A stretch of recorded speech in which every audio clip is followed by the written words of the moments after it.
Hello everyone, I'm Joshua Clement with Lighty Contractors. Today I'm going to talk to you about how to feather drywall. Now when feathering drywall, a lot of people don't quite understand what that means. Feathering drywall is where you take a joint of two drywall pieces that have come together, a butt joint or just a beveled joint, and kind of feather it into the existing drywall. That way you have a nice smooth joint in there and you don't see a big ripple in your drywall. Now for this job you'll need a couple things. For this job we'll be using a trowel, some drywall mud, and I've gone ahead and put it on a drywall tray. So we already have our tape on our seams. The first thing we want to do is go ahead and secure that tape with some mud. So I'm putting it on the narrow side of my drywall trowel, just running through there, putting a little bit on.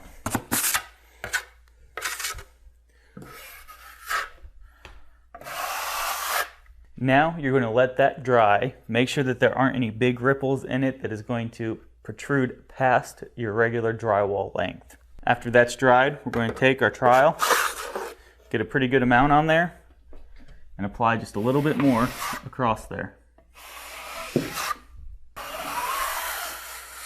You want this to look really smooth, and you want to try to keep above and underneath your joint nice and clean of all mud.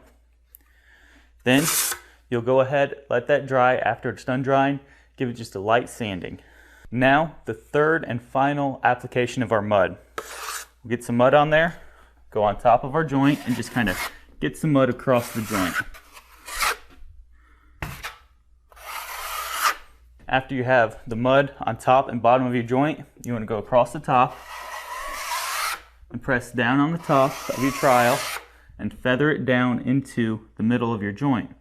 Then you'll do the same thing on the bottom. Push down on the bottom of your trowel and feather it into the middle. Now we'll go across the middle real lightly and smooth it out. Now after your final coat, you just want to give it a real light sanding and then prime it. I'm Joshua Clement with Lighty Contractors. Thank you for watching. Good luck with this project.